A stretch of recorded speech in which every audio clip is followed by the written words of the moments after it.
Hello, my crafty loving friends. Welcome to Repurpose My Way. I'm Shelly. Today we have some great primitive decor for you. Real quick little projects, but they make a big impact for your home. We're going to start with these two lamps. I ran into a little snag later on, and I'll explain to you what that snag is. But I got these from a thrift shop. I think they were $5 a piece, solid wood. Really love the shape of them, and they work great. They did not come with shades, so I had to order some I ordered some off Amazon. You can get a 2-pack for, I don't know, it was almost $30, I think. I can't believe the price of shades. It's ridiculous. But anyway, I got some shades that I really like, and I had them on order, and they came in while I was redoing these lamps.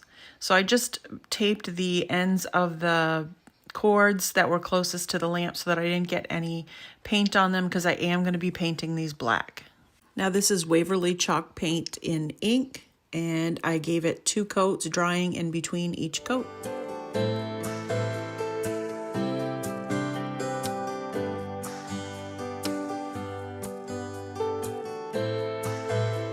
Once the paint was all dry, I took my sandpaper and went over the higher spots on the lamp and just gave it a little bit of a distressed look. I get a lot of questions on why I distress and paint black. Number one, it sells really well in my booth and people like the distressed look, and so do I. It's my go-to. I just love adding that detail. It makes things look aged and gives it a look like it has some history. Now these are the 2-pack of lampshades that I got off from Amazon. I'll put a link down in the description for you if you're interested. Very nice quality. Came apart and you had to put it together, but don't let that scare you. It's really easy to put together. But as I was going through this, I realized they only sent me 1 shade. They sent me 2 of everything else that I needed to put this together, but only 1 shade. So I did email them, and I'm in the process of emailing back and forth. They're going to send me a whole nother set, which is just wonderful. I only asked for the shade, but I guess it's probably easier for them to send the whole thing. So I'm just going to accept that and get my lamps done.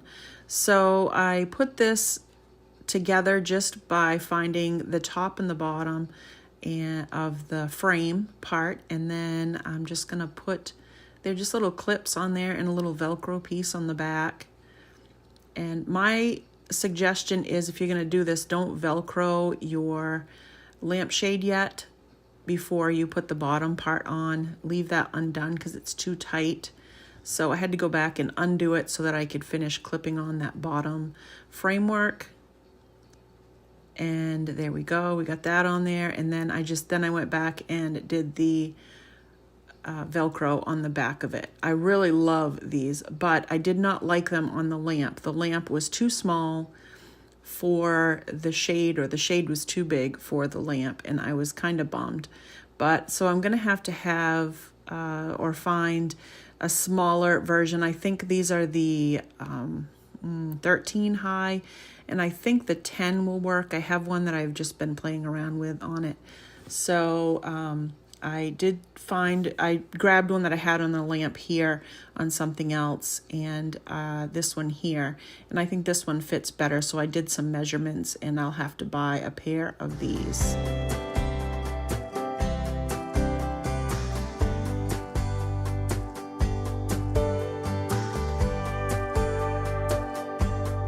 I thrifted this little wire basket for, I think it was $1 at Goodwill, and I really liked it.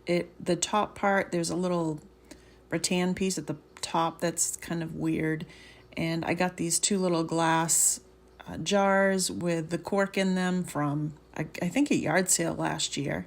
And then I got this roll of chicken wire, and I'll put a link down in the description for that if you're interested in it. I just cut a piece off that would fit around the outside of this little basket. I'm going to take off that rattan thing. It's not even centered, and I can't move it. It just looks very weird. I don't really understand why somebody would put that on there like that. but it could have been put on and then moved, or who knows. But anyway, that came off really easily with my pliers. So then I grabbed my black paint and I gave just the wires a coat of black. I tried not to get it on the rattan bottom. I did get a little bit, so I just highlighted the bottom around the edges just a little bit. I then took the piece of wire that I had cut to put around the basket, and I laid that down and gave that a coat of paint on both sides as well. It was a little hard to paint because it was rolling up on me, and every time I went to brush on it, it would move, but it worked out okay. Now I'm going to wrap this around my basket. I just want to caution, if you're going to use real chicken wire, then be very careful and probably wear gloves. This is made for crafting, and it's just a little ribbon, and the wire is much softer than your chicken wire would be. So it was easy to work with just my fingers, but I would definitely wear gloves if I was using chicken wire, because it would be very pointy and hurt your fingers. All I did was wrap it around the wire, and then wrapped it around itself. And then I did the same thing. I wrapped it around the basket with the other end, and then wrapped that around itself also. I think that looks really cute. I then took it outside and sealed it with my matte clear sealer from Rust-Oleum. And then I decided to take some twine and put the little wrap around the top of the handle back on, but I centered it and made it look a little bit nicer.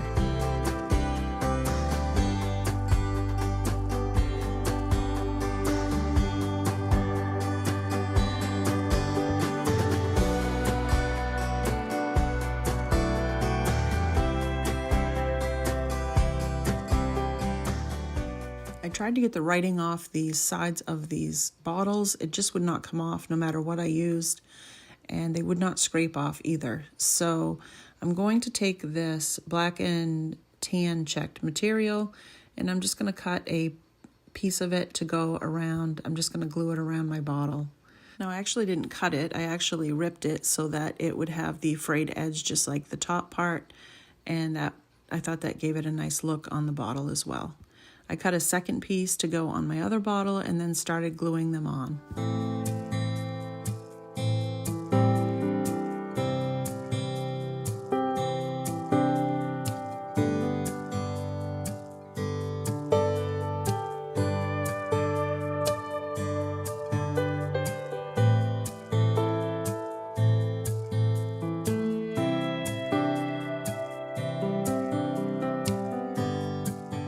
I took one of the stars that I made with my clay molds and my clay, and the one that I had grungied up, and I tied it on to the basket with a piece of twine, and I think that looks really cute. And then I glued it on so that it would stay on even better from the front and the back.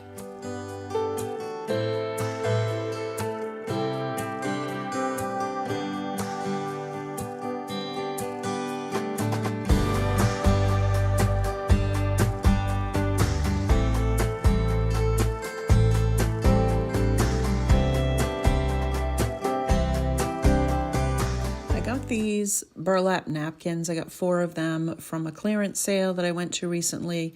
They were originally $4.99 on the sticker there, and they were marked down to $3, and then I got them for 50% off, so I got them each for $1.50.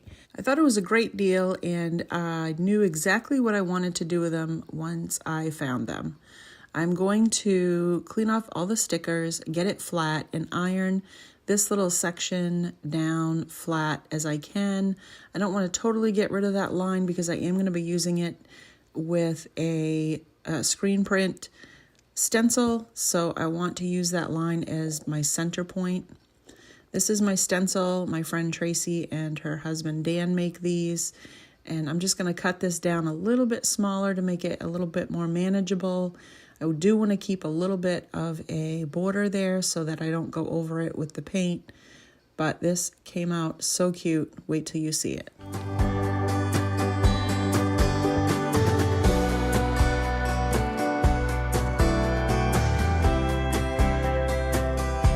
These stencils have a sticky side on them, so I just pull the backing off and put that right down there, and I use that fold in the middle as my middle line so that I know where to put my little crow. And then I just make sure that it's stuck down nice and well so that the paint does not go underneath. And then I'm using some black paint and going to use that on my stencil. Now I checked it a bunch of times. Where it's sticky, I can pull up one end and have it not move on me. So I was able to peel it up a little bit and see that it wasn't quite enough paint on there. So I did that several times until I had enough paint on my canvas. And then I peeled it off, and there we go. It still had a little bit of a few spots, and it looked a little worn, but I kind of like that. So I am going to go over it with a little bit of a small paintbrush and some paint, but I didn't fill it in fully because I don't mind it looking a little bit aged and not have the paint all over it. So once it was dry, I took the iron and a cloth and put it between the two and sealed my little crow in on my cloth. I did all 4 napkins exactly the same, and I made sure I washed my stencil after each use and let it dry a little bit so that the stickiness would come back, and it worked really well, and it still could do several more, I'm pretty sure. So I think these napkins are going to be great primitive towels. What do you think?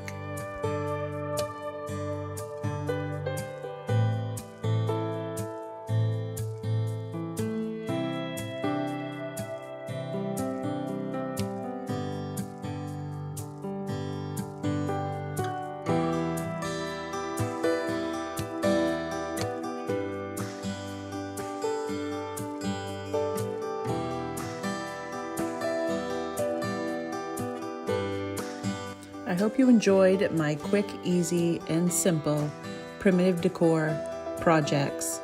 I hope it inspires you to find some projects of your own to do. Don't forget to like, share, and subscribe if you haven't already.